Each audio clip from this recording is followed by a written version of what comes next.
오전에 하던 걸 계속 연장해서 좀 하도록 하겠습니다. 오전에 땅이 저주를 받는다 그렇게 이야기했습니다. 땅이 저주를 받는 이유는 먹지 말라고 한 선악과를 먹었기 때문에 땅이 저주를 받는다. 가시와 은근기가 나온다 그랬습니다. 그죠?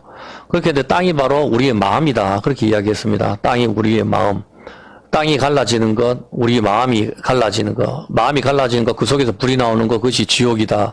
그렇게 이야기했고, 땅이 갈라지는 것은 바로 염려, 믿지 않을 때, 염려가 있을 때 하나님과 재물을 겸하여 섬기지 못한다 했죠. 겸하여 섬기려고 할 때 땅이 갈라지는 거. 그렇게 땅에서 가시와 은근기가 나온다 그랬습니다. 땅에 가시와 은근기가 나온다 그렇게 했는데, 그 가시가 바로 찌르는 것이라 그랬습니다. 그 찌르는 것을 뭐라고 이야기합니까? 여기 보면, 그러나 사악한 자는 다 내어버리는 가시나무 같으니 사악한 자, 벨리알. 그러니까, 쓸모없는 사람, 파괴, 악한 사람, 이 사람들이 가시나무와 같다. 그렇게 이야기했습니다. 하나님을 마음에 두지 않는 자.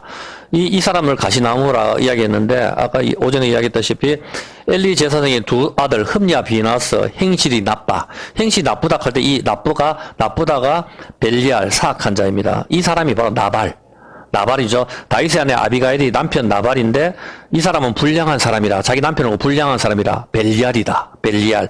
이것이 사악한 자 그렇게 이야기했고, 그리고 잠언 6장 12절에 요걸 한 번 더 다지는 이유가, 요걸 해야 여러분이 오해배 이해가 되기 때문에 한 번 더 하는 거예요. 보면은 불량하고 악한 자는 그 행동에 게으르한 입을 벌리며 불량하다. 이 불량하다가 바로 그 행동에 게으르한 입을 벌이고 구부러진 말을 하는 것, 거짓말하는 것, 미끄러운 말하는 것, 호리는 말하는 것. 이해가 됩니까? 이것이 바로 가시나무. 가시나무는 벨리알이라 그랬죠. 벨리알이 가시나무 같다 그랬으니까 사악한 자는 구부러진 말을 하는 것. 구부러진 말을 하는 게 미끄러운 말, 호리는 말, 매끈매끈한 말. 이런 사람들이 불량한 자. 미끌미끌한 한 말이 뭐야? 선악과 먹어도 네가 하나님이 된다. 미끄러운 말이죠. 불량, 거짓말이죠. 얼굴색 한번 변하지 않고 거짓말하는 거. 친구 집에 자고 오면서 공부하고 온다고 거짓말하고 나쁜 짓 하는 거. 전부 사악한 말. 이런 것이 선악과 먹으면 죽지 않는다. 구부러진 말, 미끄러운 말, 호리는 말, 매끈매끈한 말. 이것이 구부러진 말이고, 이것이 불량하고 악한 자 하는 말. 이들은 사악한 자. 이에 사악한 자는 가시나무와 같다. 그렇게 이야기하는 것입니다. 가시나무는 찌르는 것입니다. 가시나무를 낸다는 의미는 바로 구부러진 말 하는. 여러분한테도 지금 가시나무가 나오죠. 가시나무가 하는 게 뭐예요? 구부러진 말. 그러니까 야, 니 똑바로 살아. 이게 가시나무가 아니에요. 구부러진 말 하는 거, 미끄러운 말은 천천히 하고 아주 부드럽게, 야, 우리도 한번 잘 살아봐야 되지 않겠나? 오늘 니하고 내하고 준비해가지고 은행을 좀 털러 가자. 아주 말은 잘하고 하지만은 결국 거짓말이잖아. 남을 속이는 말, 사기치는 말. 소리 지르는 게 구부러진 말이 아니면 착각하면 안 돼요. 그러니까 여러분이 구부러진 말, 미끄러운 말, 유혹하는 말, 하나님을 마음에 두지 말자고 하는 말, 선악과 먹자. 이생에 자랑하는 거. 그게 구부러진 말이 바로 그것이 벨리알, 사악한 자, 구부러진 말 하는 거. 그것이 가시나무. 땅이 저주를 받아서 가시와 은근기가 나오는 것은 바로 흉년의 상태이고, 이것이 땅이 드러나다입니다. 흉년의 상태는 땅이 드러나다 있죠. 즉, 비가 오지 않은 상태를 이야기하는 거예요. 비가 오지 않은 상태, 이것이 땅이 드러나다. 이것이 바로 비가 오지 않은 상태는 욕심이 임신한 상태, 죄가 자라는 상태. 지금까지 공부한 것처럼 땅은 바로 우리의 마음을 가리킵니다. 창세기 2장 7절에 보면은 한번 해보세요. 땅은 우리가 공부했는데 우리 마음이라 하는 걸 알겠죠. 그래서 우리 마음에다 선악과를 넣었죠. 그래서 땅이 가시와 은근기가 나오는 거예요. 여호와 하나님이 흙으로 사람을 지으시고 생기를 그 코에 불어 넣으시니 사람이 생명이 된지라. 여기서 앞에 땅이 빠졌네. 땅의 흙이죠. 아담아가 빠졌어요. 하나님이 히브리어 오늘 보면 아담아가 있죠. 하나님이 땅의 흙으로 사람을 지으시고 하셨는데, 히브리어로 이 땅이 아담아이고 사람은 뭐죠? 히브리어로 땅의 흙으로 사람을 지었는데 사람 뭐예요? 히브리어로 여러분 알잖아. 아담이잖아. 아담은 이름이 없어요. 아담의 뜻이 사람입니다. 그렇기 때문에 땅의 흙으로 아담을 지으시고 사람을 지으시고 이 같은 말이에요. 히브리어 사람이 아담이니까. 그런데 이 히브리어 땅이 아담아라 그랬죠. 아담아가 땅이 땅의 아담하고 히브리어 사람 아담. 이 같은 어근에서 나온 거예요. 같은 어근인데, 즉 잘 들으세요. 즉 땅 아담아는 여성형. 아담아는 여성형이고 아담은 남성형 명사란 말입니다. 아담은 남성의 명사. 쉽게 얘기해서 땅 여자에게서 남자가 태어나는 구조란 말입니다. 땅의 흙으로 아담을 만드는 것은 땅이 마음이지만 땅이 또 율법이라 하는 의미가 있죠. 율법의 어머니거든. 이런 개념을 익혀야 돼요. 그래야 하기 때문에 여기서 봤을 때 이 땅이 바로 여성형이거든. 여성형. 아담은 여성형이고 아담은 남성형이란 말이다. 아담은 남성형 명사거든. 그래서 땅의 흙으로 아담을 뽑아내는 것은 여자가 남자를 낳는 구조하고 똑같은 구조란 말이에요. 이 땅의 구조, 여자가 남자를 낳는 것은 마리아가 남자를 낳잖아. 똑같은 그런 구조거든. 땅의 흙으로 땅이 뭐예요? 혼동공허잖아. 혼동공허. 쓰다 마리아. 같은 게 여기에서 땅의 흙으로 아담을 만들어내시고 아담을 만들어내거든. 땅에. 그래서 흙의 뜻이 뭐죠? 어머니거든. 히브리어 원어가 어머니란 말이에요. 흙이. 붉다. 이 뜻이란 말이에요. 피. 쉽게 이야기해서 땅 여자에게서 남자가 태어나는 구조입니다. 그리고 흙 역시 어머니라는 뜻이 있습니다. 당연히 어머니는 규빗, 안마잖아. 안마. 우리 한국말하고 비슷해. 안마, 엄마. 이게 엄마거든. 측량하는 자, 율법이란 말입니다. 땅 여성형에서 사람 남성형 명사가 나오는 구조입니다. 이 사건으로 인하여 욕심이 임신하고 죄를 낳게 되는데 똑같이 땅 여성형에서 사람 남성형 아담이 나오는 구조로 여자 마리아에게서 이 마리아 쓰다죠. 쓴뿌리. 쓰다가 쓴뿌리니까 가시 엉겅퀴란 말입니다. 마리아 뜻이 쓰다 저주받은 여자, 저주받은 땅 같은 의미란 말입니다.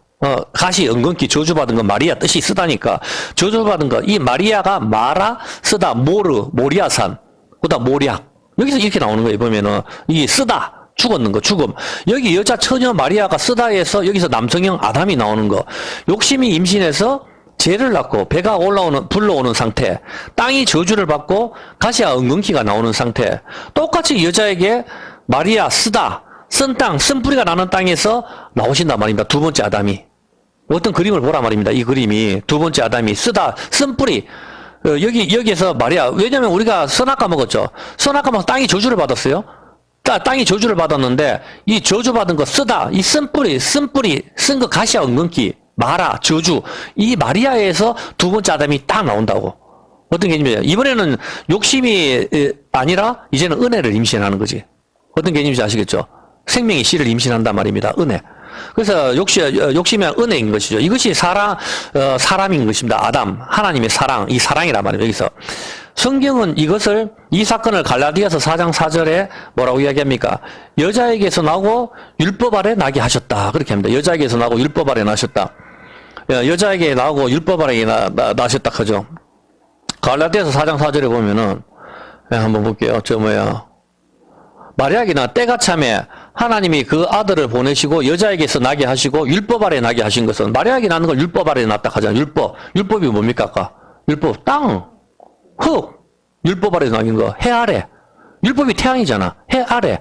그래서 율법 위에 해 위에서 오신다니까 주님이 이 개념에 보면은 해 위에서 율법 위에서 한 분이 오셔가지고 해 아래에서 태어나시는 거라. 쓴물에서. 이 마리아에게서 나오신 것은 마리아가 마라, 즉 쓰다입니다. 쓴뿌리 상태인 것입니다. 창세기 3장 18절에 보면은 이걸 안 틀면 덥고 틀면 시끄럽고 잠깐. 그래서 창세기 3장 18절에 보면은 땅이 네게 가시 덤불과 엉겅퀴를 낼 것이라 너희 먹을 것은 밭의 채소인지 가시 찌르는 것입니다. 찌르는 것. 자, 이게 사악한 자 벨리알은 가시와 같다. 엉겅퀴가 나오시. 이 상태는 저주의 상태이죠. 조금 전에 공부한 것처럼 이 가시와 엉겅퀴는 찌르다.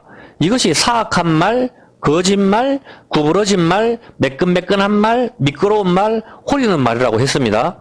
땅이 가시와 엉겅퀴가 나오는 것은 바로 뱀의 미끄러운 말에 유혹이 되어서 유혹해서 먹지 않아야 될 씨를 먹은 것입니다. 이것이 음행이고 간음인 것입니다. 그러면은 이 미끄러운 말, 호리는 말, 유혹의 말, 거짓말, 사악한 말에 유혹이 되어서 땅도 가시와 엉겅퀴가 나오게 되고 죽음이 오게 되었는데 이 미끄러운 말, 유혹의 말, 매끈매끈한 말, 거짓말을 하면은 죽어야 되는 것입니다. 어떤 개념인지 아시겠죠? 죽어야 되는 것이죠. 자, 이것 때문에 죽음이 왔으니까. 자, 이 개념이 어떤 개념인가 하면은, 자, 여러분 생각을 해보세요. 여러분, 남자의 생식기가 언제 커지죠? 아침에도 커지지만은, 한번 보세요. 아침에 말고 남자의 생식기가 커질 때가 있어요. 언제 커집니까? 그것은 여자가 미끄러울 때예요. 이해가 됩니까? 여자가 미끄러울 때 남자가 생식기가 커진단 말입니다. 예? 똑같은 여자가 있는데 여자는 성입니다. 성. 예루살렘 성을 여자라고 이야기한다고. 자, 성 같은 개념입니다. 똑같은 여자가 있는데 한 여자는 옷을 휘어 감고 있고 한 여자는 미끄러운 상태, 비키니를 입었다 칩시다. 그러면 비키니나 미니스커트를 입고 있으면 남자의 생식기는 누구한테 커져요? 미끄러운 여자한테. 이제 어떤 개념이지? 이걸 이해하라고. 미끄럽다가 바로 유혹의 말, 호리는 말, 매끄러운 말, 사악한 말, 거짓말이라니까. 여기서 이 생식기가 커진데 이 생식기가 지팡이고 생명이라니까? 이게 커져야 성문을 부수는 거라. 이게 힘이 없으면 성문을 부술 수가 없어요. 이 어떤 개념인지 알겠어요? 여기 복음이 있다니까. 생각을 해보라고 보면은 이 생식기가 반드시 커질 때는 미끄러운 여자한테 이게 커지는 거라. 여자가 옷을 벗고 있을 때 노출이 많이 하면 할수록 남자의 생식기가 커지는 이유가 바로 거기에. 근데 여자가 베두인인가? 베두인가? 아랍 여자처럼 온몸을 다 휘어감고 있으면은 남자들도 별 관심이 없잖아. 근데 여자가 항상 야구장 같은 데 가든지 수영복 심사를, 미스코리아 수영복 심사를 한다든가, 그거 왜 그래요? 수영복 심사를 왜 하냐고. 한복 입고 해도 되잖아. 왜 수영복을 갖다 항상 입히냐, 말입니다. 미끄러운 것, 유혹하는 것. 바로 그게 거기 있는 거야. 겨드랑이 털을 까는 게 미끄럽다, 호린다. 바로 그거라니까. 그래서 사람들이 입으로 말하잖아. 섹시하다. 그게 섹스를 말하는 거거든. 그게 영어 공부에서 다 아는 거 아니에요, 보면은. 그게 바로 뭡니까? 미끄러운 여자에게 이게 생식기가 커지는데 이것이 바로 보암직하고 먹음직하고 지혜롭할 만큼 탐스러운 것, 안목의 정욕, 이생의 자랑, 육신의 정욕이라니까. 이게 미끄러운 거잖아. 공부 다 했는 거 아니에요, 보면은. 먹어서는 안 되는 거, 정복해서는 안 되는 거, 무너뜨려서는 안 되는 것이 바로 예루살렘 성이죠. 맞잖아. 예루살렘 성은 무너지면 안 돼요. 하나님이 계시는 곳이니까. 그런데 이스라엘 백성이 죄를 지을 때가 뭐죠? 하나님 말씀을 어기는 거. 하타, 빗나가다, 간역이 빗나가는 거. 미끄러운 말, 거짓말, 속이는 말, 매끄러운 거에 유혹해서 빠졌을 때, 선악과를 먹을 때, 하나님 말씀을 듣지 않고 선악과를 먹을 때 어떻게 돼요? 선악과를 먹을 때 죄를 짓죠. 그때 예루살렘 성이 무너진다니까, 이방 사람한테. 이방 사람한테 무너지는 게 생식기가 커지는 거라니까, 그게. 무너지는 거라. 그게 홀이라 하는 거야. 홀, 지팡이. 죽여버린다니까, 그 성을. 그거에 보면은, 자, 예루살렘 성전에 하나님이 계시지 않는 상태가 될 때, 이때가 죄를 임신한 상태잖아. 하나님이 계시지 않는 상태는 예루살렘 성전이 뭐예요? 예루살렘 성전이 왜 무너졌어요? 죄를 지을 때 바벨론을 들여서 때려 부숴버리고 아수를 들여서 때려 부숴버리는 거 아니에요? 로마, 헬라, 전부 이런 거 와서 이스라엘 다 박살내버리고, 그때 그걸 뭐라 해요? 네가 수많은 네가 이집트 남자를 사랑했지만, 그리고 바벨론 남자를 사랑했지만 남편이라 하잖아, 성경에. 그게 남편 6명 둔 여자라니까. 여지가 이스라엘 침공에 있는 모든 나라들을 남편으로 뒀단 말이야. 그게 남편이라 하는 거야. 그 남편들이 와가지고 다 박살을 내버렸지만은 이 여자는 여전히 나는 남편이 없나이다. 나는 남편이 없다 하는 거라. 남편이 없다 했을 때 그때 메시아가 가는 거지, 진짜 남편이. 그 개념이거든. 근데 이 여자는 성이고, 이 성이 무너질 때는, 한번 보세요. 여러분, 여자의 자궁은 성문이거든. 그 성문이 무너지려고 그러면은 반드시 남자의 생식기가 커져야 돼요. 그전에는 죽었다거든. 커지지 않는 건 오후거든, 오후. 히브리어로. 구불이다. 해가 지는 것. 죽었다, 이 개념이라. 근데 이건 좀 이따가 조금 더 공부를 해보면 알겠지만, 여러분, 여기 엄청난 비밀이 있는데, 이게 생명이 남자, 여자, 교회의 비밀이 있는데, 여기서 봤을 때, 하나님이 성전에 계시지 않는 상태가 될 때, 이것이 죄를 임신한 상태이고, 욕심이 임신한 상태 맞잖아, 그죠? 예, 이거는 다 아는 거니까. 당연히 여러분, 성경 말씀이 없는 상태는 죄를 임신한 상태예요. 욕심이 임신한 상태니까. 이때 이방나라 바벨론이 쳐들어와서 무너뜨리죠. 이집트, 아수르, 바벨론, 메데아, 바사, 헬라, 로마 전부 다 이런 것은 성이 정복되는 상태, 예루살렘이 무너지는 상태이고, 성문이 깨어지는 상태, 적들의 씨가 들어오는 상태란 말입니다. 언약이 깨어진 상태, 적들의 씨가 들어오는 거야. 받아서는 안 되는 씨가 들어오는 거라, 선악과가 들어오는 상태라니까, 이 상태가. 이런 개념을 익혀야 된단 말입니다. 먹지 마라 했는 거, 죄를 안 지어야 되는데 죄가 들어오는 상태라니까. 하나님께서 출애굽기 4장 17절에 뭐라고 이야기했어요? 여러분이 이제 성경을 읽을 때 이게 다 비결이 풀릴 거예요. 한번 보세요. 출애굽기 4장 17절에 보면 너는 이 지팡이를 손에 잡고 이것으로 뭘 해라? 이적을 해라. 왜 지팡이로 이적을 하라해요? 지팡이가 바로 남자의 생식기를 의미하는 이 홀, 통치자의 지팡이. 이게 전부 이 개념인데 한번 보세요. 여기서 봤을 때 이걸로 다 사람들 갖다가 이끌어오죠. 이끌어올 때 어떻게 이 지팡이를 갖다가 항상 든다고. 이게 드는 게 남자의 생식기가 커지는 상태하고 같은 개념이라. 지팡이가 땅에 꺾여버리는 거나 지팡이가 부러져 버리는 것은 이건 힘이 없다, 죽었다 이 개념이거든.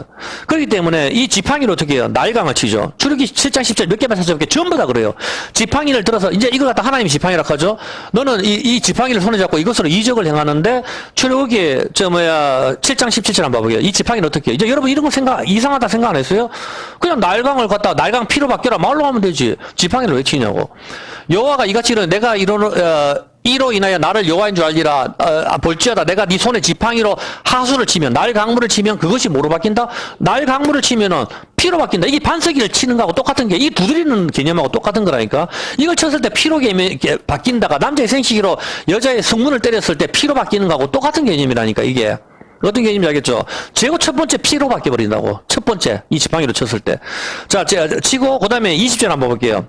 20절 어떻게 해요? 또 지팡이로 치라고 하죠. 모세가 아론이 여호와의 명하신 대로 행하여 바로와 그 신하의 목전에서 지팡이를 들어 하수를 이 지팡이를 들고 이 하수 물을 갖다가 딱 쳐. 물을 딱 쳐. 지팡이를 계속 내리치거든. 그리고 8장 16절 출애기 8장 16절 몇 개만 찾아볼게요. 계속 이적을 지팡이를 들어 치거든. 한번 보세요. 여호와께서 모세에게 이르시되 아론에게 명하기를 네 지팡이를 들어 땅에 띠끌을 쳐라. 지팡이를 들어 땅에 띠끌을 쳐. 땅에 띠끌이 뭐야? 모래. 언약이 끼어졌는 거. 그게 1로 바뀌고 9장 23절. 출애기 9장 23절 한번 보세요. 이제 여러분이 왜 지팡이를 들고 계속 치냐 했는데 양에 똥 묻은 지팡이를 들고 그래 그게 개념이 아니라니까. 뭐 양에 똥이 왜 묻어요 거기에. 똥 묻으면 닦지. 여기서 봤을 때 모세가 하늘을 향하여 지팡이를 들매 하늘을 향해 지팡이를 들죠. 이 개념. 여호와의 내성과 우박을 보내시고 불을 내려 땅을 달리게 하시 여호와께서 우박을 이게 다 몇 개만 찾는 거예요. 계속 지팡이로 치거든. 10장 13절. 10장 13절에 보면은 모세가 애굽 땅에 그 지팡이를 들매 여호와께서 동풍을 일으켜 애굽 땅에 지팡이를 확 들어봐요. 지팡이를 왜 들어? 그 말로 해도 되지. 계속 지팡이를 드니까 또 동풍이 불고. 근데 출애기 14장 16절 결정적인 순간이 하나 나오죠. 출애기 14장 16절 지팡이를 들고 손을 바다 위로 내미니까 홍해 바다가 갈라져 버려요. 홍해 바다가 지팡이를 들고 지팡이를 바다 위로 쫙 뻗어버리니까 홍해 바다가 갈라진단 말입니다. 말할 필요도 없이 지팡이의 뜻이 뭐예요? 의지하는 것. 힘이라니까. 힘. 여러분의 지팡이는 뭐 언어가 그렇다니까. 여러분의 지팡이는 뭐예요? 돈입니까? 돈을 의지하면 돈이 여러분이 지팡이고 자식을 의지하면 자식이 지팡이라니까. 이제 이해가 됩니까? 만나를 의지하는 게 만나가 지팡이인가? 하나님을 의지하는 거 하나님이 지팡이 되는 거고. 바로 그게요. 다리가 우리는 야곱이 안 봐보세요. 야곱이 하나님과 싸우죠. 하나님과 싸워서 하나님을 이겼어요. 하나님이 내가 졌다 하잖아. 신이 인간과 싸워서 이겼잖아. 십자가 사건이다. 이겼다 하지만 그때 야곱은 어떻게 되죠? 야곱은 어떻게 돼요? 야곱은 다리를 절잖아. 다리를 절면 이제 야곱은 뭘 의지해야 되겠어요? 이제 어떤 개념인지 아시겠습니까? 그렇죠. 그래서 야곱이 내가 이 지팡이 하나만 들고 여기 왔다 이렇게 계속 말을 하잖아. 다리를 저는 사람은 반드시 지팡이를 의지하게 돼 있죠. 지팡이는 이제 다시 태어난 사람. 우리는 이제 다시 태어났잖아. 다리를 전다는 죽었다니까. 다리를 절다가 춤이잖아. 춤. 다리를 절다. 춤. 그러니까 그렇게 됐으니까 이제는 어떻게 다시 태어난 사람은 이제 지팡이를 의지해야 돼. 지팡이 뭐예요? 바로 모세가 들었던 지팡이. 하나님이라니까. 생명의 말씀. 생명의 말씀이 홀이잖아. 홀. 여호와의 통치자의 지팡이. 이게 철장이라 하는 거라. 철장. 이게 깨트리는 거. 이거 생명이라 하자. 생명의 말씀. 생명. 남자 몸에 생명이 뭐예요? 생식기잖아. 그걸 말하는 거라. 이 지팡이가. 여기에 비밀이 있는데, 예수 안 믿는 사람은 요걸 갖다가 계속 요거로 쓰거든. 그게 언약을 비웃는 거라니까. 지옥에 가야 되는 거라. 이게 바로 가시가 나오는 거. 사악한 자, 벨리알. 그 뜻이에요, 보면은. 그렇게 하기 때문에, 우리가 의지하는 건 지팡이인데, 어떤 사람에게한테는 돈이 지팡이가 되고, 명예가 지팡이가 되고, 자식이 지팡이 됩니다. 맞지 않습니까? 여러분 주변에 봤을 때, 돈 많은 사람 돈을 의지하잖아. 여러분 삼성 이건희 회장이 뭘 의지해? 돈이 많으니까 우리가 대단하다 하는 거지. 아니면 우리가 뭐 대단한 게 뭐가 있어요, 도대체? 특별한 게 없잖아. 뭐 여러분 아무 생각해도 뭐 특별한 게 있습니까? 뭐 기계를 개발했다. 뭐 그것도 돈이 있어야 개발하는 거지. 그런데 우리는 하나님이 우리의 지팡이입니다. 출애기 4장 20절에 보면은 뭐라고 합니까? 어떤 사람은 명예가 지팡이고 자식이 지팡이죠. 우리는 하나님 지팡이. 모세가 여호와께서 자기에게 부탁하여 보내신 모든 말씀과 여호와께서 자기에게 출애기 4장 20절입니다. 20절 한번 볼게요. 20절에 보면은 뭐라고 되어 있습니까? 20절에 모세가 그 아내와 아들들을 나귀에 태우고 애굽으로 돌아갔는데 하나님의 지팡이를 손에 잡았다. 이제 이해됩니까? 하나님의 지팡이라 하잖아. 모세가 들고 간 지팡이가 하나님의 지팡이. 하나님의 지팡이를 의지하는 거라. 모세가 의지하는 건 뭡니까? 하나님의 지팡이를 의지하는 거. 이게 하나님을 의지하는 거잖아. 그래서 이 지팡이를 계속 드는 거예요, 보면은. 지팡이는 바로 생명을 가리키는 거. 지팡이의 뜻이 뭐죠? 바로, 이게 바로 좀 힘이란 말이에요, 힘. 이 지팡이는 힘을 가리키고 있는 거. 생명의 원천을 가리키고 있는 거. 의지하는 거니까. 당연히 이 지팡이는 뭘 말합니까? 십자가를 말하는 거잖아요, 십자가. 십자가를 가리키는 것이죠. 힘이죠. 이 지팡이로 반석이를 친다는 개념이 뭐죠? 이 지팡이로 반석이를 친다는 개념이 두드려라? 열릴 것이요라니까. 두드려라. 두드려라 열릴 것이요. 죽일 듯이, 살해하듯이. 뭐예요? 죽일 듯이 두드리는 게 반석을 두드리고, 이때 반석이 갈라져서 물이 나오잖아. 물이 나오는 거. 이 개념은 바로 남자의 생식기가 여자의 성문을 두드리는 것과 같은 개념입니다. 이 지팡이를 뻗을 때가 성을 함락시킬 때, 즉 여자를 죽일 때란 말입니다. 어떤 개념인지 아시겠죠? 성을 함락시킨다는 건 성을 함락시키는 건 여자가 죽는 거예요, 이 개념이. 왜냐면 거기에 자기 씨를 넣으려고 하는 거거든. 남자의 씨를 거기다 집어넣으려고 하는 거라고, 거기에. 이때가 바로 어떤 거예요? 미끄러운 말, 미끄러울 때, 속이는 말, 매끈매끈한 말, 대머리, 골고다, 수치, 우박, 털이 없는 것, 미끄럽다, 호리는 말, 유혹하는 말, 야곱의 매끈매끈한 상태, 속이는 자, 죽이는 것, 이것이 뭐야? 사악한 말, 가시나무. 이럴 때, 어떻게 남자의 생식기가 커진다고? 왜? 죽여버려야 되니까. 어떤 개념인지 아시겠죠? 호리는 말, 거짓말, 사악하는 말. 남자의 생식기는 여자의 미끄러운 상태에서 커집니다. 여자의 미끄러운 상태. 그때 쭉 뻗는 것이다, 이 말입니다. 이때 성문이 두들겨지는 거, 성문이 함락이 되고 그 성 안으로 뭐가 들어가요? 남자의 씨가 들어가잖아, 씨. 성은 정복이 된 상태고, 성문, 문에는 피가 발린 상태이고, 그 다음에 어떤 일이 일어납니까? 그 다음에 죽었다입니다. 성문에 들어갔는데 이제 누가 죽어요? 잘 생각해 보세요. 보세요. 이게 왜냐면은, 자, 여자 성문이죠. 여자 성문을 갖다가 두들겨 남자의 생기가 커져야 안 커져요? 커지잖아.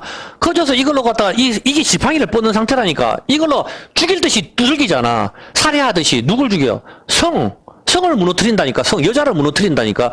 여자를 무너뜨리니까 정복했다는 표시가 뭐예요? 여자의 성문에 피가 발리는 거, 천여막 터지는 거라니까. 그러니까 남자의 씨가 들어갔죠? 자, 씨가 들어갔어. 씨가 들어오면 이제 누가 죽어? 여자도 죽고 또 누가 죽어? 남자도 죽는다니까. 남자가 씨가 나가고 나면 남자의 지팡이가 구부러져 버려요. 이때가 죽었다거든. 이때가 오후라고, 오후. 남자가 죽을 때가 씨를 주고 난 뒤에 남자가 죽었다 이 개념이라니까. 왜 남자의 여자는 씨가 없잖아. 남자는 씨가 있는데 이 씨를 줬거든. 씨가 나간 상태이기 때문에 남자는 죽었더라. 남자에 있는 씨가 나갔으니까. 그래서 그렇기 때문에 남자의 씨가 나가면은 그 다음에 성문을 두들길 수가 없어. 왜? 함락이 됐거든. 함락이 됐고 씨가 나가버렸으니까 씨를 또 뺄 수가 없잖아. 씨가 나갔으니까. 죽는 거예요. 보면은 성문이 함락이 되고 성 안으로 씨가 들어갑니다. 여자 즉 성은 정복이 된 상태고 성문 즉 문에는 피가 발린 상태. 그 다음에는 어떤 일이 일어납니까? 죽었다. 누가 죽습니까? 남자입니다. 남자. 씨가 성 안에 즉 여자에게 들어가고 난 뒤에 남자의 생식기는 힘이 없어서 늘어져 버립니다. 다시 여자에게 들어갈 수가 없습니다. 이제 죽었다 말입니다. 여기에 복음이 있는 것입니다. 즉 예수님이 십자가에 달리시죠. 이제 이걸 그대로 연상시켜 보라고. 지금까지 이제 아주 이해가 되기 쉽게 설명했으니까 이제 복음에다 그대로 연결을 적용을 시켜보세요. 예수님이 십자가에 달리시죠. 힘의 근원이 달리시잖아요. 우리 생명의 근원은, 우리 삼자의 생식기, 모든 생명의 근원은 예수님이라니까. 하나님이잖아. 힘의 근원이. 어떤 개념인지 아시겠죠? 생명이, 영원한 생명의 근원은 하나님 아닙니까? 하나님이 십자가에 누우시죠. 눕잖아, 십자가에. 누워서 못을 치지, 다른 상태에서 칠 수는 없잖아. 자, 그때는 아직 예수님이 살아계시죠. 살아계실 때가 지팡이가 뻗는 상태라니까. 살아계시단 말입니다. 오전 9시부터 오후 3시까지 6시간 동안 창조의 6일이라고. 창조의 6일. 뭘 창조해? 아기를 창조하는 걸 말하는 거라. 창조의 6일 동안 6시간 동안 달리는 거 창조의 6일. 그리고 7일째 안식을 하시잖아. 이게 여기에 복음이 있단 말입니다. 자, 아직 예수님이 살아계시다는 말입니다. 이거는 힘이 있는 상태라고. 생명이 달린 상태. 남자의 생식기가 뻗은 상태라고. 지팡이가 뻗는 상태. 이때 애굽이 다 죽잖아. 지팡이를 뻗을 때 피로 바뀌고 모든 걸 다 죽여버린다니까. 지팡이를 뻗은 상태. 성문이 함락이 됐어요. 그 증거가 뭐예요? 십자가 피가 발리는 상태라. 문에 피가 발리는 상태. 성문이 함락됐다니까. 이때 지팡이로 반석을 치는 상태잖아. 자, 성문을 두드리는 상태. 두드리라 열릴 것이요 하면서 이때 예수님의 손과 발을 뭘로 하죠? 손과 발을, 자, 예수님이 손과 발을 갖다가 못으로 이게 뭐예요? 이게 두드리라 이거. 지금 두드리고 있다니까. 여자의 성문을. 이제 아시겠습니까? 여자의 성문은 어디야? 마음이라니까. 우리 욕심을 임신한 여자, 교회, 우리 여기에다가 욕심을 임신해서 제가 임신한 상태인데 이 여자를 죽여야 되는 거라.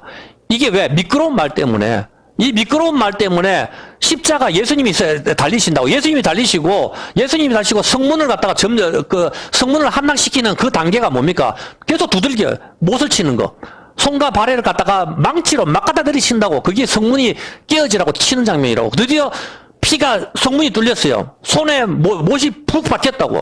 푹 박혀가지고 나무에 박혀버리고 피가 거기에 문에 쫙 발렸단 말이야. 6월절에 피 바르는 거. 드디어 성문이 함락됐다.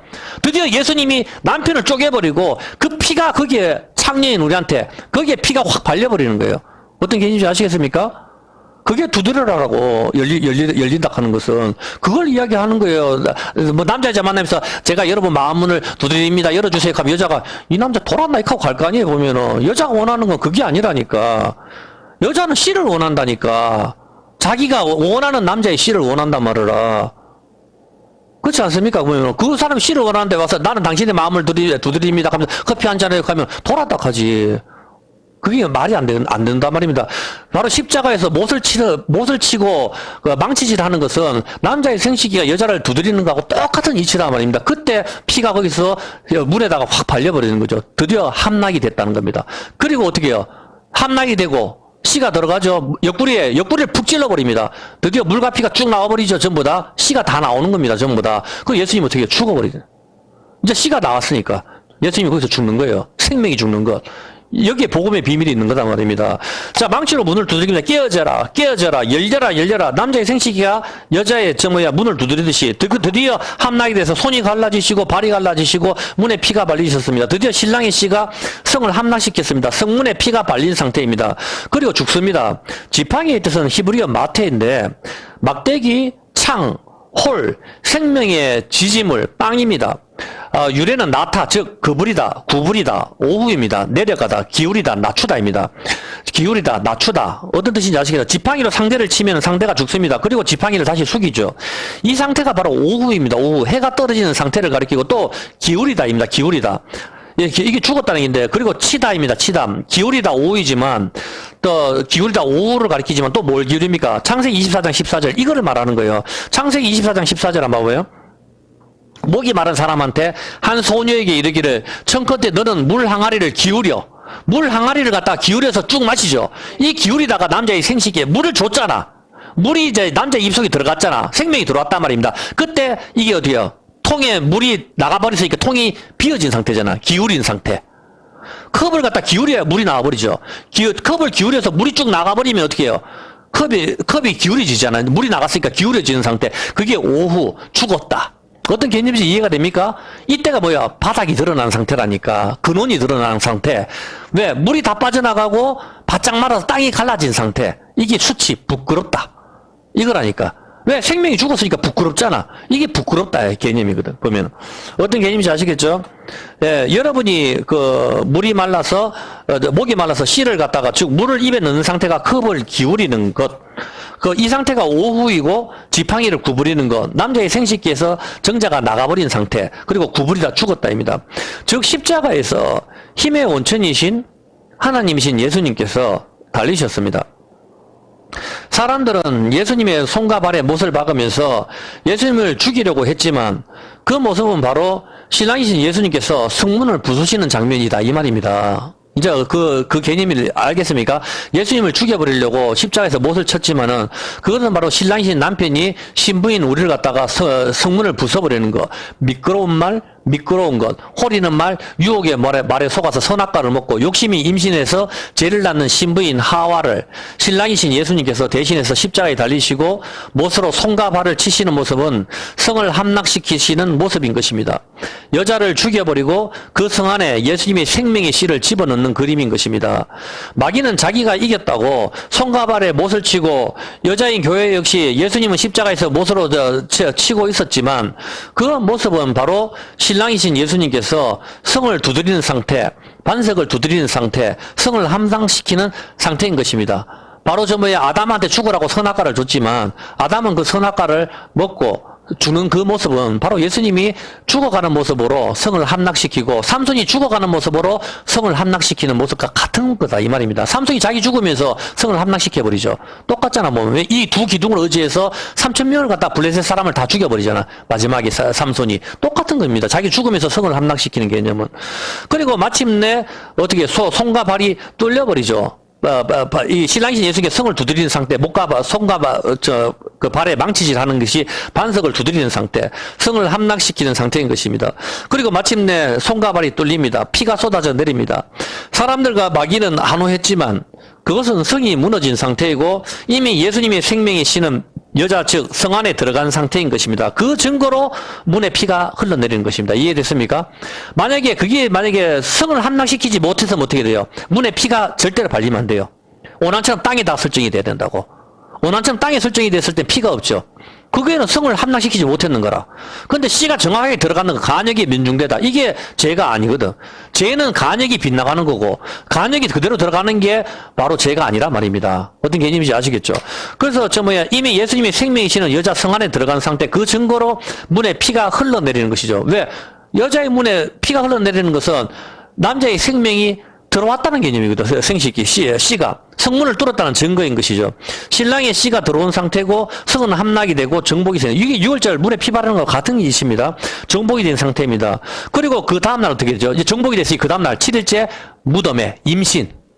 이제 이해됩니까? 7일째 안식일날 무덤에 계시죠. 아니 이해가 안 돼요?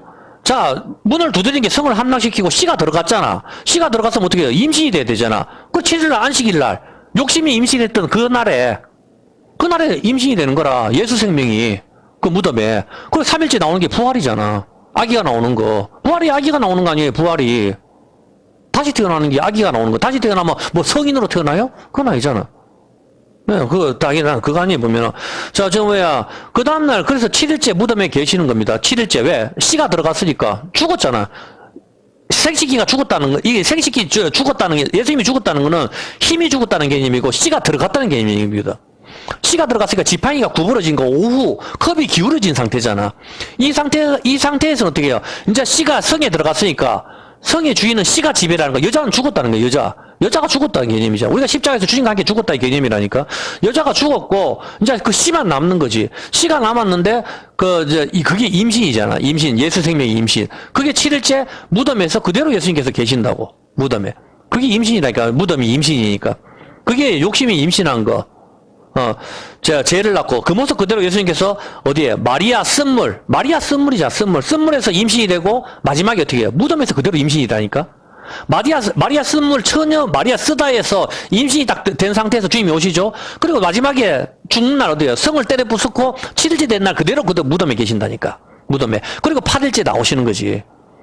왜? 7일째 무덤에 계시고 창조 안식을 갖다가 하고 그다음에 8일째 된 날 드디어 안식의 완성을 시키신 거라. 창조.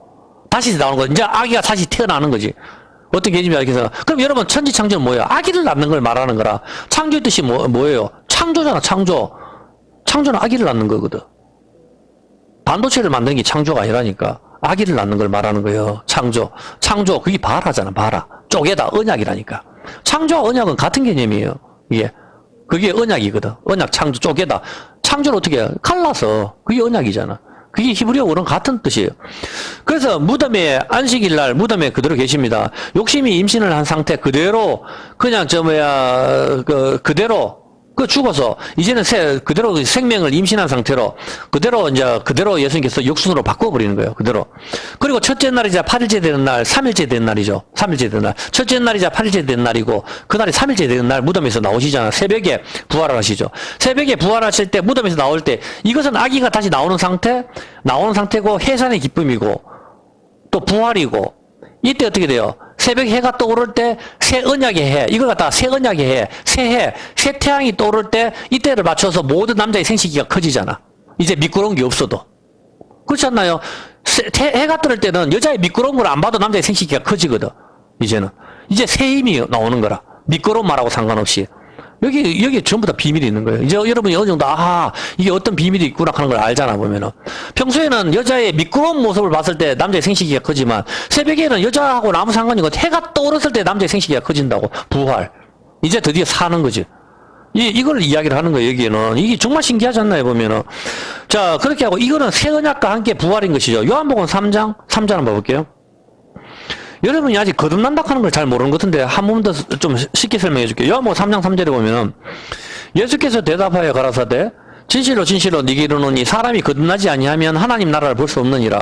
니고데모가 가로되 사람이 늙으면 어떻게 날 수 있삼나이까? 두 번째 모태에 들어갔다가 날 수 있삼나이까?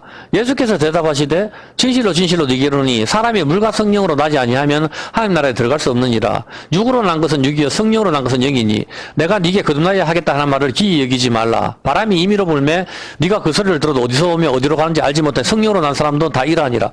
일단 우리의 육체가 죽는 것은 옛사람이 죽는 거 여기는 여러분 이해가 되죠? 이거는 다 이해가 되잖아. 예.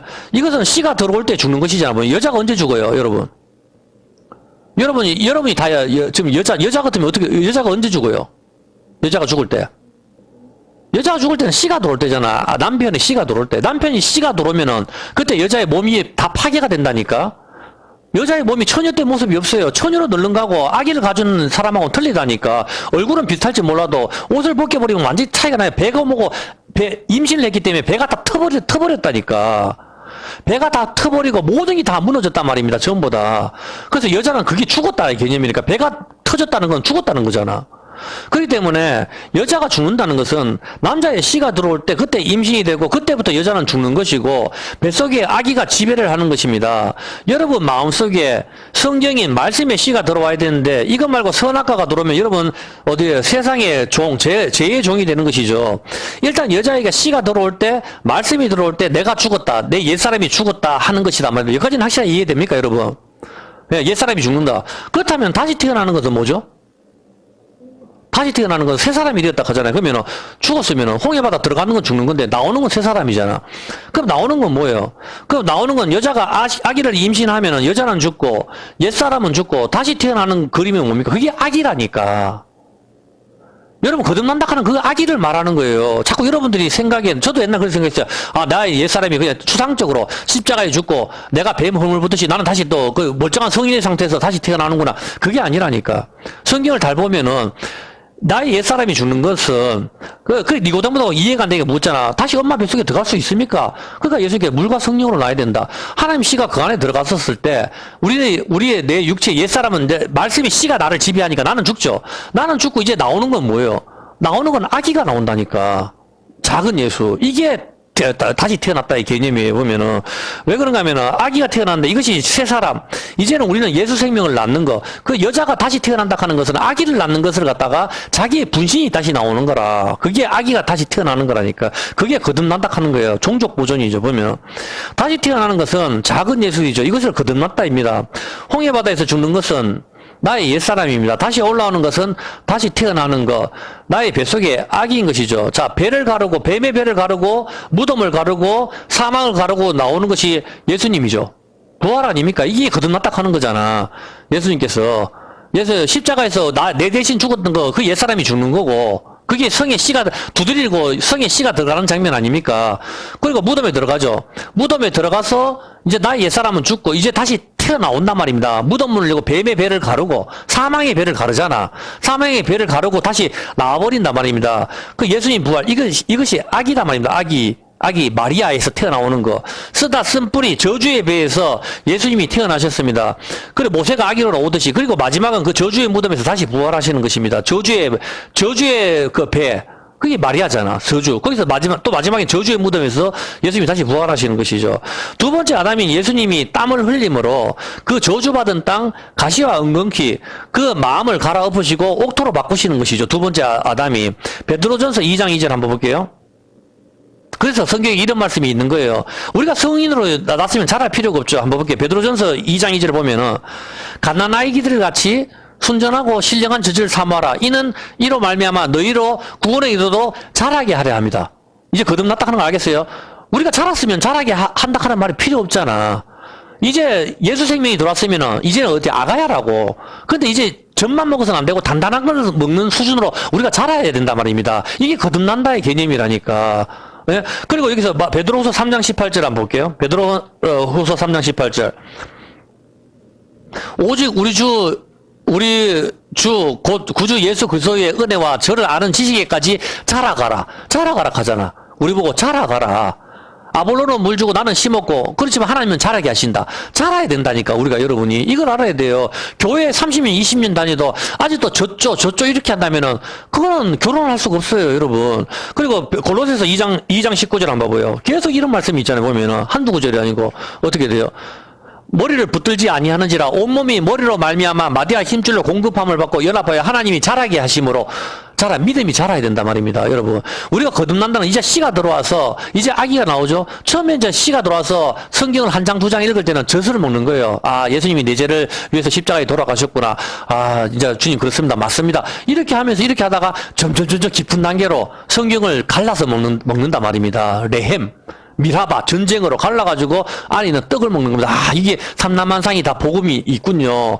하늘이고 모든 것에서 드디어 이제 이 특별 계시 성경으로 일반 계시인 자연을 보면서도 다 찾아낼 수가 있단 말입니다. 전부 다. 그리고 하나님 살아계심을 확실하게 느낄 수 있는 단계, 드디어 신부로서의 단계로 우리가 자라가야 되는 거. 성경은 그 이야기를 하는 거단 말입니다. 우리가 보면은 단단한 것을 먹을 수 있는 상태로 신랑의 키까지 자라야 되는 것입니다. 아직도 젖이나 먹고 있으면서 맨날 교회 와서 병고쳐 주세요. 네, 뭐 해주세요. 그렇게 하면은 그거는 기도가 아니죠. 그걸 기복신앙이라고 하는 겁니다. 우리가 하나님 뜻을 구해야 되는 거죠. 보면은, 뭐 정말 힘들고 그렇게 하면 할 수는 있지만 그것도 맨날 그렇게 하면 그것도 문제가 있죠. 아직도 젖이나 먹고 있으면은, 교회 10년, 20년 나오면서 아직도 그렇게 한다 하면은, 이거는 참 큰 골칫거리가 아니죠. 자식이. 출애굽기 20장 9절에 한번 볼게요. 출애굽기 20장 9절에 보면은, 자, 엿새 동안은 힘써 네 모든 일을 행할 것이나 7일째는 아무 일도 하지 마라고 이야기하셨습니다. 그러면 이스라엘 백성이 이집트를 탈출하여 다 광야에 나왔습니다. 자, 그러면 이 광야에서 나온 사람들이 무슨 일을 할 수가 있죠? 6일 동안 힘써 일을 하라 하잖아. 그럼 6일 동안 무슨 일을 하란 말이에요, 도대체? 출애굽기 40장 36절 한번 볼게요. 출애굽기 40장 36절. 출애굽기 40장 36절에 보면은 한번 보세요. 구름이 성막 위에서 떠오를 때에는 이스라엘 자손이 그 모든 행하는 길에 앞으로 발행하였고 구름이 떠오르지 않을 때에는 떠오르는 날까지 발행하지 아니하였으며 낮에는 여호와의 구름이 성막 위에 있고 밤에는 불이 그 구름 가운데 있음을 이스라엘 온 족속이 그 모든 행하는 길에서 친히 보았더라. 자, 한번 보세요. 구름 기둥과 불 기둥으로 하나님께서는 이스라엘을 인도하셨었을 때에 구름 기둥이 떠오르면 이스라엘 백성들이 앞으로 나아갔습니다. 맞습니까? 구름 기둥이 떠오르면은 앞으로 나왔죠. 앞으로 나아갔습니다. 그러면은 이스라엘 백성들이 광야에서 공장을 지을 수 있습니까? 그 6일 동안 힘써 네 일을 하라는 게 무슨 말이에요, 여러분? 광야에서 여러분 공장을 지을 수가 있습니까? 모신기를 할 수 있습니까? 아무것도 못해요. 그렇지 않습니까? 언제 구름이 떠오를지 모르잖아. 구름이 오면은 우리는 어떻게 항상 스탠바이를 해야 되잖아. 대기 상태. 구름이 떠오르면 우리는 출발을 해야 되니까. 이해가 됩니까? 예? 구름이, 이것이 우리의 인생길이잖아. 광야 40년은. 아기가 10달 만에 나오죠. 이걸 40주는 우리의 인생길을 말하는 겁니다. 광야 40년은 아기가 나오는 10달, 즉 40주를 가리키고 있으며, 우리의 인생길을 의미하는데, 이 광야에서 영원히 살 것처럼 공장을 만들고 장사를 하고 집을 짓고 모신기를 할 수가 없다 이 말입니다. 언제든지 구름 기둥이 떠오르면은 앞으로 가야 된다 이 말입니다. 신랑 되시는 주님께서 구름 타고 오시면 우리는 가야 하는 게 여기 숨어 있는 거예요. 구름이 떠오르면은 바로 출발을 해야 되잖아.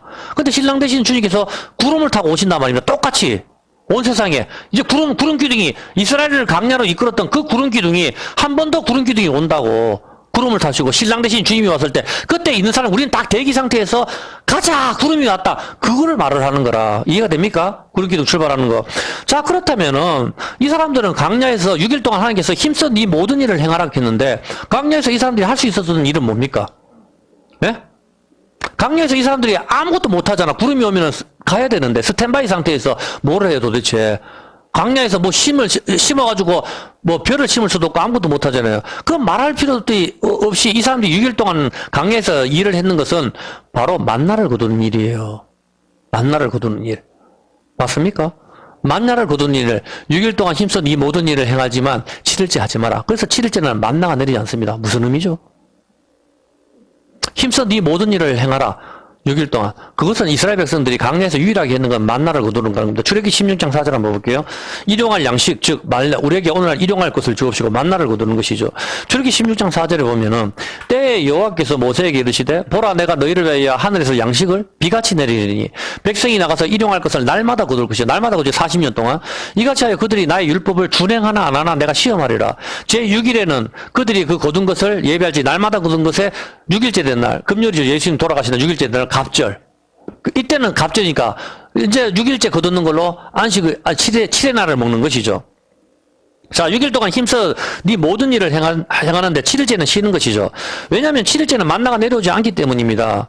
6일 동안 힘써서 만나를 거두러 다니는 일 무엇을 가리킵니까? 그리고 왜 7일째는 안 내려오죠, 만나가? 오히려 7일째 내려와야 정상 아닙니까? 7일째는 만나가 내려오지 않고 6일째 되는 날 갑절로 주신단 말입니다. 말할 필요 없이 6일째 갑절로 주시는 것은 예수님의 쪼개지심을 이야기하시는 것이죠. 6일째 되는 날 사람을 만드셨습니다. 갑절입니다. 사람. 2명이지만 1명, 남자 여자 하나라 말입니다. 언약으로 하나가 되고 언약이 깨어지면 2개가 됩니다. 남자 여자는. 남자는 언약으로 남자 여자 한 몸이 되지만 언약이 깨어져 버리면 2개가 돼버리는 거죠. 2명이 되는 거죠. 이게 6일째 만들거든. 갑절입니다. 갑절. 6일 동안 날마다 만나를 거두러 가는 일은 무엇을 가리킵니까? 일용할 양식, 즉 말씀을 거두러 가는 것과 같은 의미인데 이것이 거두다가 바로 라카트, 주어 올리다, 모으다, 이삭을 줍다입니다. 창세기 31장 46절 똑같은 단어가 쓰인 것을 볼게요. 창세기 31장 46절 또 그 형제들에게 돌을 모으라. 돌을 모아오는 것. 곳곳에 흩어지는 돌을 모으는 것. 이것이 만나를 모으는 것과 같은 거예요. 자, 진수. 이제 무슨 의미겠죠? 6일 동안 힘써서 돌을 모아와. 이제 그거 그만해. 안식에는. 뭐죠? 돌을 쫙 모아서. 왜? 기둥을 쌓잖아. 돌을 사서 기둥을 쫙 쌓는 거. 돌을 흩어지는 돌을 딱 모아오는 거. 무슨 의미죠? 이 돌로 뭐 하려고 돌을 모아줘? 룻기서 2장 2절. 룻기서 2장 2절. 힘써 네 모든 일을 행할 것은 만나를 이야기해 보면 모함 여인 룻이 나오미에게 이르되 나로 밭에 가게 해서 내가 네게 은혜를 입으면 그를 따라서 이삭을 줍겠는 이삭을 줍는 것. 흩어져서 이삭을 줍는 것. 이게 만나를 줍는 것, 돌을 모아오는 것. 전부 다 이런 개념이 같은 개념이에요. 같은 단어니까. 자, 이것이 만나를 거두러 다니는 것과 같은 이치인데 만나를 거두러 다니는 것은 6일 동안 일을 하는 것인데 이것은 돌을 모으는 것, 곡식을 모으는 것. 돌을 모으는 이유는 무엇입니까? 돌로 기둥을 쌓는 것. 뭐죠? 돌로 기둥을 쌓는 거. 요새, 바벨탑, 예루살렘, 돌로 만든 성전을 쌓는 것. 돌을 주변에 있는 돌을 모아서 뭐라죠? 성전을 쌓는. 출애굽기 5장 7절 뭐라 하는지 한번 흩어져서 뭘 주워오는지 정확하게 한번 볼까요? 출애굽기 5장 7절 너희는 백성에게 다시는 벽돌 소역의 짚을 전과 같이 주지 말고 그들로 가서 스스로 죽게 하라. 스스로 가서 죽게 하라. 11절 한번 볼게요. 11절에 너희는 짚을 얻을 곳을 가서 주우라. 너희는 조금도 감하지 아니하라. 비동과 람셋을 지키기 위해서 이스라엘 백성들은 온 동네 개떼들처럼 흩어다니면서 만나를 주러 다니듯이 지푸라기를 주러 다녔어요. 왜? 비동과 왜 짚을 왜 줘요? 벽돌에다 흙을 갖다가 지푸라기를 집어넣어야 벽돌이 되니까. 그래서 이 지푸라기를 갖다가 주스러 왔는 거. 이 어떤 개념인지 알겠죠? 이것을 갖다가 6일 동안 힘써 네 모든 일. 이게 뭐죠? 6일 동안 힘써 다니면서 모든 걸 다 주워오는 개념들이 뭐예요? 바로 여러분들이 윤리와 도덕, 율법으로 성을 쌓는 거. 내 행위. 어떤 개념들인지 아시겠어요? 바벨을 쌓는 거. 바벨을 쌓려면 돌을 모아와야 되잖아. 주변에 흩어져 있는 돌을 모아오는 거. 언약궤가 깨어진 것들. 이것들을 다 끌어모아 온단 말입니다. 근데 주님은 그걸로 안 돼. 그걸로 안 돼. 6일째 되는 날, 갑절. 이걸로 해야 돼. 어떤 개념인지 아시겠습니까? 6일째 되는 날 갑절로 내는 거. 이걸로 안식을 보내야 돼. 그래서 안식을 안 내려오고 6일째 되는 날 갑절. 그걸로 안식을 짓는 거예요. 우리가 계속 열심히 막 주워와가지고 돌로 막 주워오고 이삭을 주워오고 또 배고파서 그 다음날 또 주스러 가고 만나를 주스러 가고 계속 이렇게 주스러 다니지만 이제 이집트에서 6일 동안 지푸라기를 주우러 다니다가 강야에서는 만나를 주러 가는 거예요. 바뀌는 게. 어떤 개념인지 아시겠습니까? 조금. 종되었을 때는 지푸라기 주러 다니다가 드디어 강야에 나서는 이제 만나를 주러 가는 일을 하는 것이죠. 이제 우리가 이것은 바로 창조의 6일과 연결이 되는데 이 세상 모든 사람들이 집을 짓습니다. 반석 위에냐 아니면 모래 위에냐. 모래, 깨어진 율법, 십계명, 깨어진 것, 흩어진 것, 돌을 모아서 모래성을 쌓는 것, 깨어진 율법을 주우러 다니는 것, 만나를 주우러 다니는 것, 만나를 주우러 다니는 게 뭐예요? 깨어진 율법이잖아. 율법들 흩어졌는 거, 그거 주워러 오는 거죠. 그것을 다 주워와서 각자 자기 집으로 들고 들어오죠. 여러분 한번 보세요. 자, 이스라엘 백성들이 오늘 가서 만나를 갖다가 딱 흩어지는 걸 다 주워와요. 다. 그럼 만나가 다 어디로 모이죠? 만나가 다 어디로 모여요? 아니, 만나를 주워서 오면은 어디로 모이냐니까, 만나가. 자기 집으로 모이잖아. 자기 집으로 모이는데, 이스라엘 백성들은 자기들이 어떤 식으로, 거처를 했죠? 예? 그렇죠. 가운데 성막을 놔두고, 동서남북, 동쪽에 유다 지파 이렇게 해서 십자가 형태로 딱 섰잖아. 모든 만나를 가져와서 십자가 형태로 딱 거기서 다 못 끌어모으는 거라.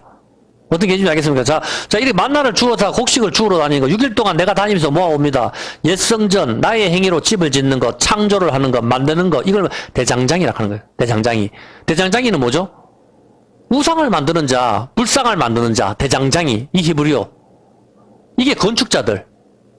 어떤 개념인지 알겠어요? 우상, 불상을 만드는 거, 바알과 아세라를 만드는 거, 대장장이. 이 개념이거든. 이걸로 이 사람들이 만든 거죠. 이것으로 안식을 보내라. 이제 일을 하지 마라. 안식일을 마쳐라. 끝내라. 창조의 완성. 금요일날 주님께서 갈라지심으로 2배 갑절의 만나가 내리는 것입니다. 6일 동안 힘써 일하는 것을 스톱해야 되는 겁니다. 스톱. 지금 여러분은 무엇으로 성전인 여러분 몸을 짓고 있습니까? 성전인 여러분 몸을 선악고로 합니까? 깨어진 돌판 조각들을 모아가지고 그것으로 집을 짓고 있습니까? 그것은 아니다. 이제 그거 하는 걸 멈춰.